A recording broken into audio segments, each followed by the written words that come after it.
So anyway, we're just gonna have a half hour, 25-minute conversation, I guess. We haven't really thought this out too deeply, but a just short introduction.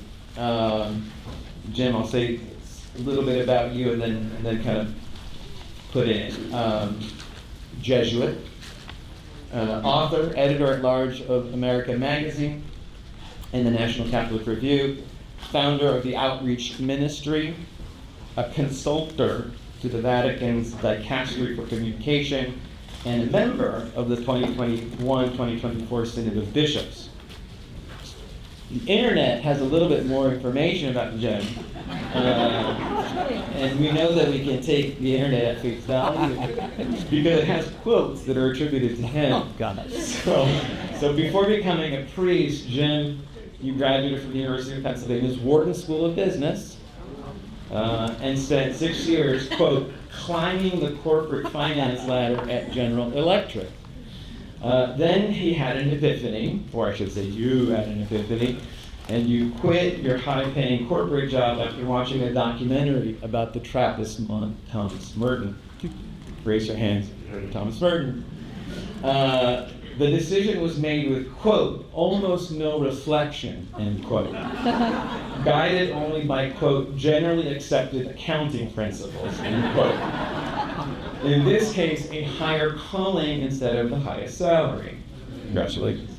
So why the Jesuits, Jim? What appealed to you, it's said, about the Society of Jesus or the Jesuits was that you could do almost anything and still be a priest. Pause.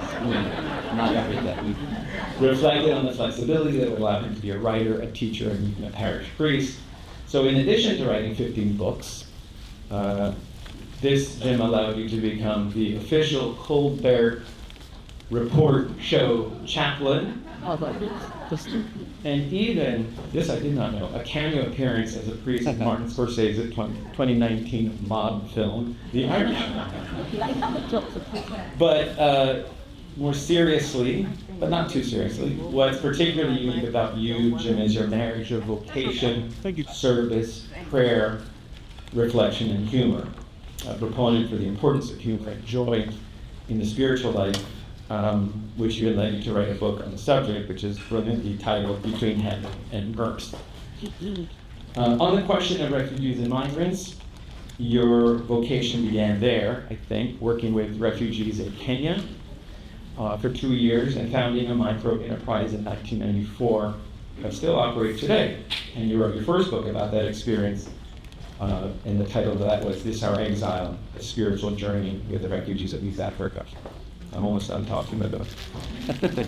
Jim, you are a hopeful and hope-filled person whose work reaches millions and offers inspiration, light, and a way for Catholics to find a relationship with God. So, we'll begin there. What is your source, your starting point, your practice, that offers you, and maybe us, a way forward each day? Well, first of all, I want to say thanks. Everyone can hear me in the back, more or less. I want to say thanks to Mario and to this whole group for inviting me.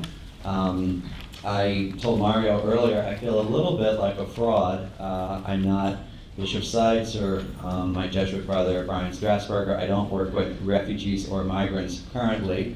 All of the people in this room have more experience than I do, so I'm not here to tell you what to do. But an important part of my own journey, my own life, as Mario was saying, Mario and I are good friends, Mario was saying, was 2 years working with the Jesuit Refugee Service in East Africa. So really, refugees and refugee work is kind of at the heart of who I am as a Jesuit and as a Catholic. So the question of where do I find hope? I'm going to have to speak in just overtly spiritual terms, which is the resurrection. So the resurrection for me is the source of my hope. What does that mean? I often think about the disciples. Now, all of you here, first I also want to thank you for all of your work on behalf of God's people and all the hard work you do, and often unsung and sometimes belittled by people in political spheres and in the media and online. You're doing wonderful work. You're doing God's work, and I just wanted to say thanks and kind of acknowledge that. Oftentimes, though, it can be very difficult work. I remember that from my time in Kenya. And I often think of the disciples in the locked room on Good Friday and Holy Saturday. That to me is a very important image. In that, it seems like nothing good can ever happen, right? Everything is done. We're done.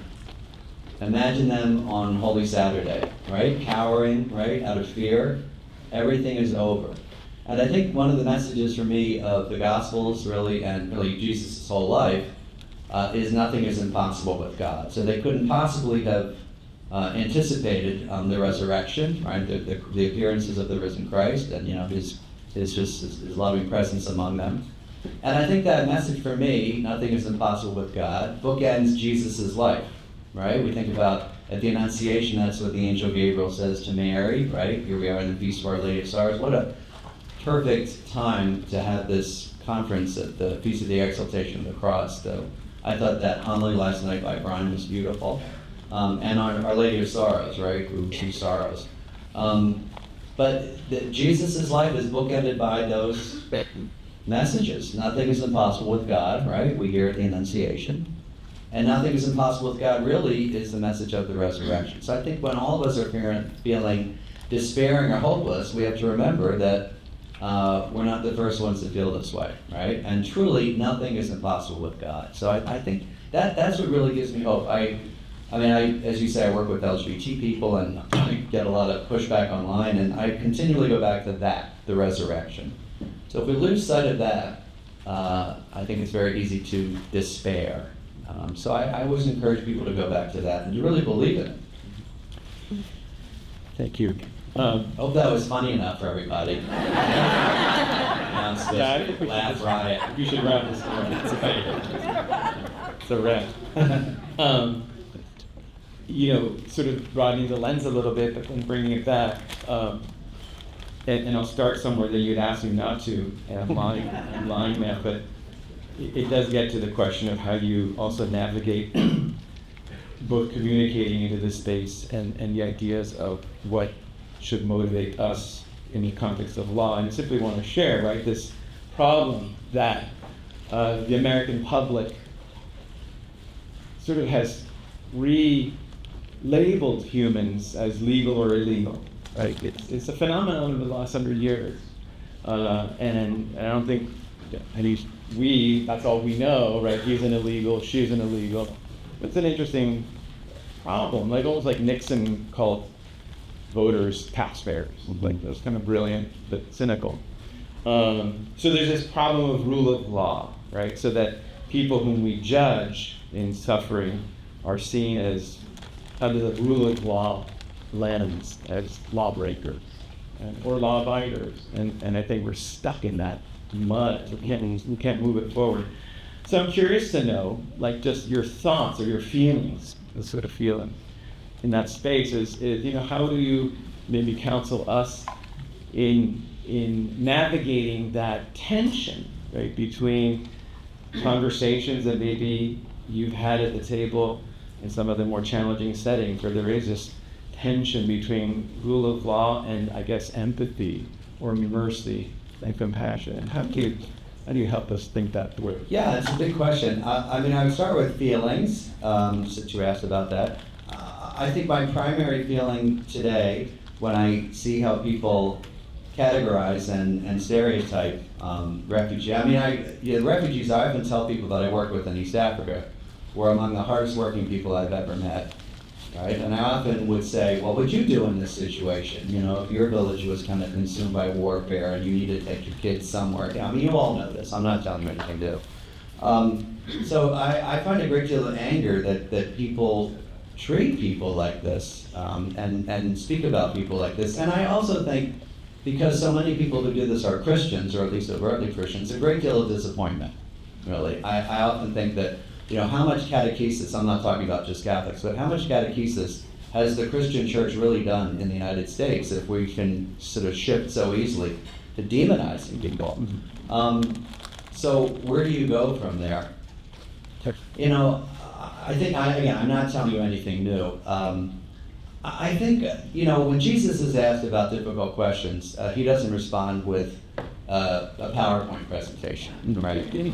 So when he's asked who is my neighbor, he doesn't say, here are the 10 things that make up my neighbor, right? He tells the story of the Good Samaritan, right? When he's asked about forgiveness, he doesn't say, here are the, point A, B, C, and D. He tells the story of the prodigal son. I really believe that the way forward, and again, this is probably not new to you, is stories, right? Pope Francis, often called it the culture of encounter, right? So when we encounter people, our lives are changed, and they become not stereotypes or categories or kind of punchlines, but individuals and stories. And so I found, when I came back from Kenya, people would say, that's refugees. And I would say, well, let me tell you a story. Right? Let me tell you a story about this guy and his cattle farm, and oh, that's interesting, right? So I think the way forward is to humanize people by telling their stories. I know you all do this in your own ways, and I just wanted to kind of encourage you to do that, because it's not only smart strategically, right? It not only is smart strategically, but it's smart spiritually. This is the way I think people's hearts are converted. And I think one of the other things that struck me, so you said I was at the Synod, which was a real honor, and I was among all these people. One of the things that surprised me from my own recent experience with LGBTQ people, I didn't expect to share this, but I will.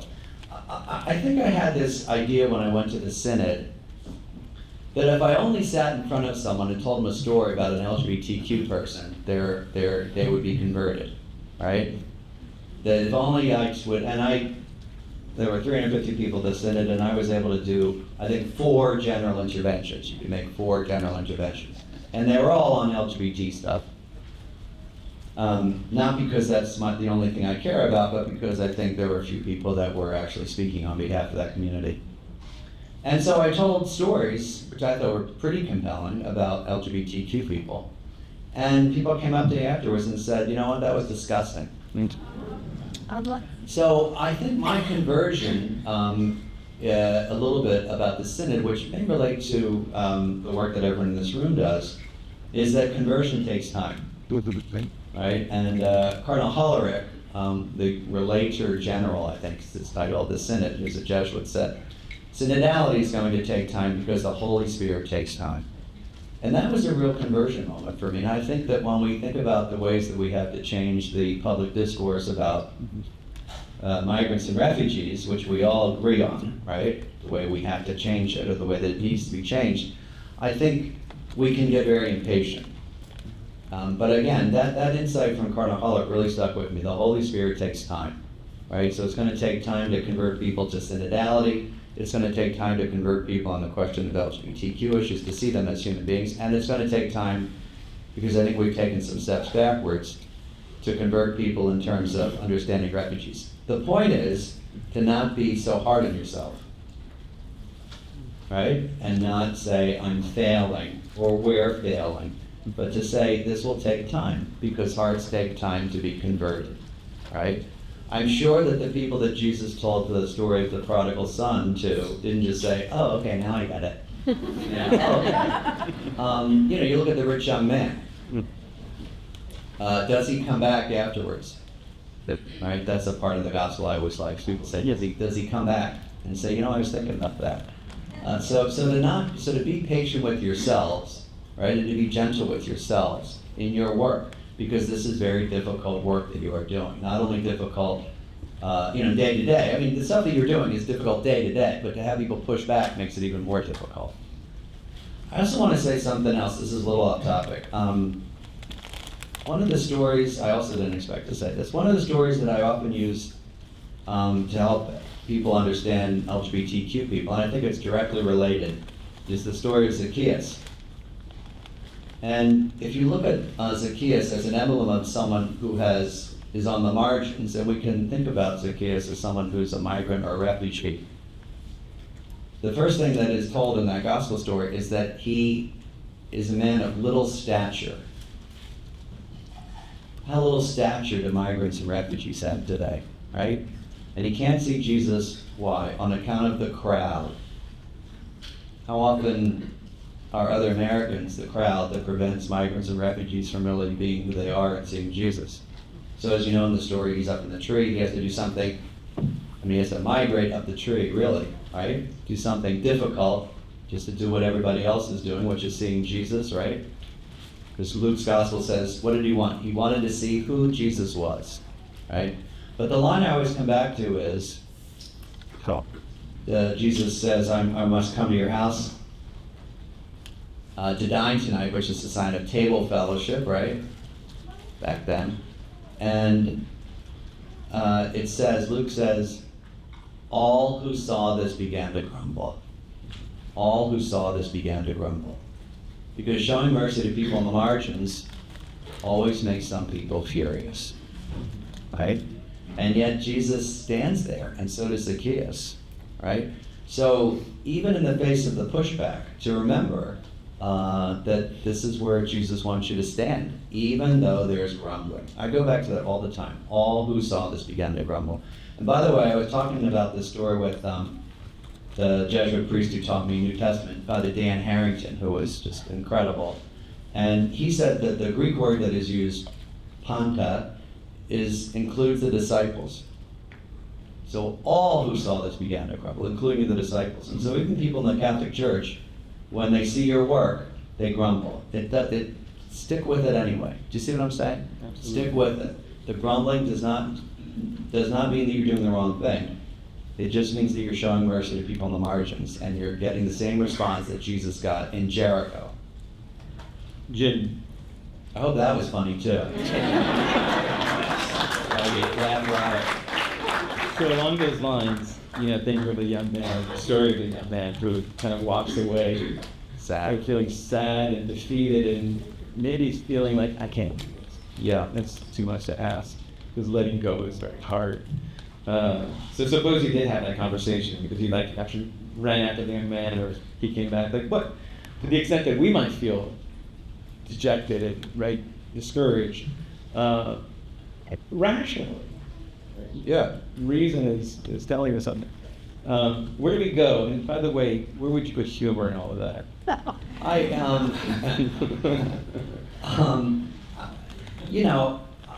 think it's important, even when you're doing difficult work, to be able to find moments of humor. Again, I'm not telling you anything new. Jesus found humor, right? A lot of Jesus' stories, the gospel tell us, were not only clever but funny at the time. That's a whole other topic. I think a couple of things. First of all, I really do think it's important to have someone you can talk to in this line of work, I think spiritual direction is really important in this line of work. People say, how do you find a spiritual director? It seems kind of rarefied, but in this crowd, I would imagine it would be easy for you to find a spiritual director. Go to a retreat house or go online. Spiritual Directors International. This province, the USA East Province, has an online resource called the Office of Ignatian Spirituality. I know there are people that know about that. I think being able to talk about this from a spiritual point of view and to understand what's going on inside of you, right? The anger, the desolation, the consolation is hugely important. A second resource would be the examination of conscience, right? Which is looking at where God has been through your day, starting with gratitude. One of the things that happens in ministries that are so difficult, right? I really do. I know this is not false praise. I really admire what you're doing. I really do. And I really am grateful to be here. But one of the things that is human nature is that when we sit down at the end of the day to reflect on what has happened, we usually go to the worst thing. Now, why do we do that? Well, psychologists tell us it's because our minds are ready to go to the problem. So I heard this from a psychologist once. If you're a caveman or a cavewoman, right? I don't want to be sexist, but caveman or cavewoman. And you're sitting there and you see like a little movement in the brush and there's a saber-toothed tiger, right? That's good for you. So our minds are designed to sort of focus on the problem, right? The caveman or cavewoman who's kind of contemplating, right? And what am I that you made me like this? And, we're going to get eaten by the saber-toothed tiger. So naturally and psychologically and physiologically, we go towards the negative, right? And that means that oftentimes when we're looking at our days, we forget to focus on the gratitude. St. Ignatius said, ingratitude is the worst the most abominable, and the origin of all sins. So I think even in the midst of difficult work, to look for those moments of grace, right? To savor them, as St. Ignatius says. To cast your mind back over the day, see where God has been present. Because it's often easier to see where God was than it is to see where God is. Okay? You know that line in Exodus where God says, "You won't see my face, but you will see me pass"? I like that, right? You'll see the passage of God. And so that can help us to find God in the previous day and help us notice God in the next day, right? Yeah, so by not overlooking those moments, it enables you to see God in the present. Yeah. And the young man would have said, "Thank you very much." What's that? And the young man would have said, "Thank you very much." Yes, I might not have talked about Ignatian spirituality. Someone said to me once, "Boy, Jesus was a great practitioner of Ignatian spirituality." I was like, yes. He was also, someone told me, on the Myers-Briggs, he was right in the middle. Yeah. That's so crazy. Before we get to questions from the audience, we want a little bit of inside information. So you met Pope Leo a few weeks ago. Yeah, 2 weeks ago today. Or maybe better yet, he met you. Oh, please. Can I tell you something funny? So when I was at the Synod, this is really funny. So I was in Rome helping out ABC News for the conclave, and I was very excited when he was elected because we were at the same table at the Synod, and I got to know him a little bit. And I thought this is one of the funniest lines. So I said to one of my Jesuit brothers at the Curie, I said, "I can't believe it. He was at my table," and he goes, "You were at his table." So yeah. Anyway, that's what I say now. So you know, listen, we can all fantasize about what would happen, and maybe Leo will come save the day. Should we expect him to save the day, or what did he tell you at the meeting? Well, save the day in what way? Well, all this, you know, fix the globalization of powerlessness, and you know, whatever else he's. You know, I would say this. First of all, you want me to say he's not Jesus, right? So that's the first thing. I can say we talked mostly about LGBTQ stuff. His message was he's going to continue Pope Francis's approach. He also said he has a lot on his plate: Gaza, Ukraine, Sudan, Myanmar. He also talked about synodality. But I think we have a Pope who is, I really think is the work of the Holy Spirit. And as far as being on the side of the poor, remember, he spent 20 years in this diocese of Chiclayo, which I don't know very well, but in Peru, which is a very poor diocese. One of the cardinals at the conclave told me that one of the reasons that, I really love this, one of the reasons that they voted for him, in addition to the Holy Spirit, was he has a missionary's heart. The Italian press, I'm sure you read, which is pretty funny, called him the least American of the Americans. And that's a compliment. And they also said, this one cardinal said to me, we were choosing a pope not only for the church, but for the world. So I'll just be blunt. I mean, this is a pope who was very much on the side of the poor and the marginalized, because he knows the poor and the marginalized, not just because of the Gospels. So I think he's just close to perfect. I really do. I just think he's an extraordinary man, and he was very kind. Let me just say, he's quite quiet and still and reserved, right? I'll tell you another funny story. At least Brian will find this story funny. My other Jesuit brothers, like Michael, a friend of mine who will remain nameless, said to me, well, what's he like? A Jesuit friend said, "What's he like?" And I said, well, he's very still. He's very quiet. He doesn't speak very much. And the word I used is very reserved. And I said, I'm trying to think of a Jesuit like that. And he goes, there are no Jesuits like that. Well, one of his Augustinian brothers said to me, which I found very helpful, he's no pushover. This is one of the reasons he is not, the Vatican Curia is called, we're recording, aren't we? I'll just say he's no one's fool. And, you know, the Curia can be slow, right, and push back a little bit. He's the right person for the job. I was very moved when he was elected, and I think he's just fantastic. Good to hear. Couple questions from you? Sure. Any takers? Offers? Kudos, catcalls, Yeah. comments? Time for one. Time for one really good question. So sometimes I think when people of faith sit down and have difficult dialogues, they sit on a three-legged stool: compassion, kindness, and nice.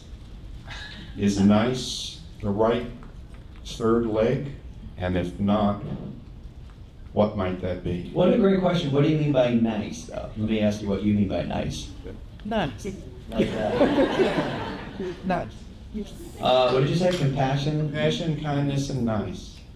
You know, okay, that's interesting. Well, you mean in terms of like listening to another person? Not like I want to be sure I understand your question. Like when you hear someone who's like disagreeing with you, being compassionate, is that what you mean? My mama wasn't Italian, but every now and then she'd smack me up the side of the head. She was very compassionate and very kind, but she wasn't always nice. Yeah, that's interesting.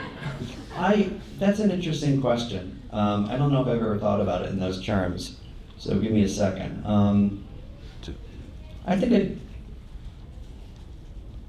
a lot of it depends on who you're talking to, right? So, when Jesus is speaking with the Pharisees and the scribes, he speaks one way. When he's speaking to the woman at the well, he speaks another way.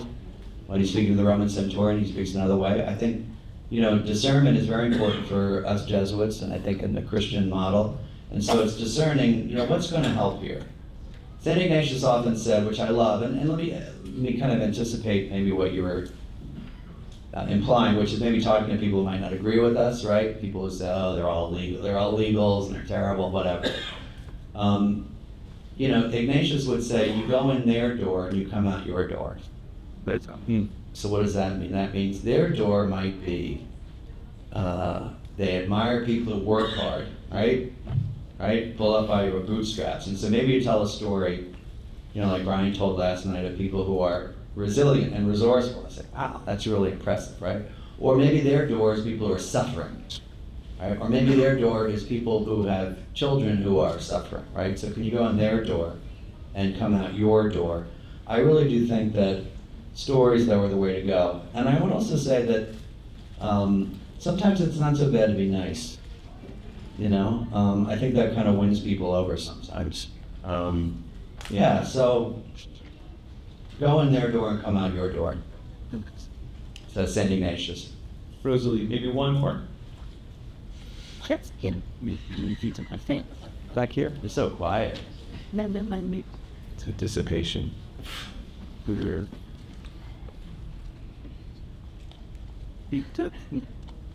you're all stands. See me. Hi. Jean Hill with the Washington State Catholic Conference. Hi. And I think there's an intersection between LGBTQ folks and refugee status as well.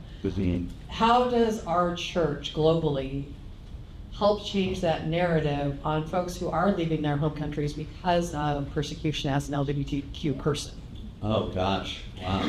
In 20 seconds or less, please. No, I'm actually, and like I said, I didn't come over here actually anticipating talking about that. So, Pope Francis took a big step. Pope Francis has did more for LGBTQ people than all the popes combined, really, in the past. I mean, he did. I will go, the litany of the things that he did. One of the biggest things he did was supporting the decriminalization of homosexuality, which was huge, and not without sort of pushback, right? What does the church do? One of the things I learned at the Synod was the extreme opposition to this from places like Sub-Saharan Africa and East New York. Extreme. I mean extreme. Like, people told me, these people don't exist.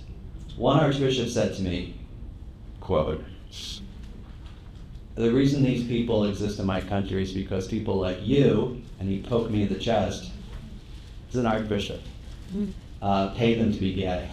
Now, look, as a priest, I'm always I have to be I am respectful, and I want to be respectful, and so, I can only sort of respond, as rationally as I can. The church really is split right now on this issue, right? With some people arguing that we need to, sort of speak up for that, with some people arguing that it's disgusting. right? I think I was very happy, and I can say this because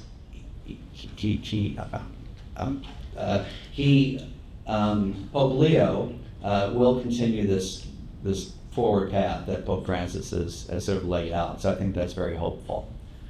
I think there's, I'll just briefly answer this question. I think there's a couple steps. First, where's the church? First, acknowledging just that they exist. That's the first step. I did say this to Pope Leo. I'll go with sort of like a template. Acknowledgement, they exist. That's hard in a lot of countries. They don't acknowledge them.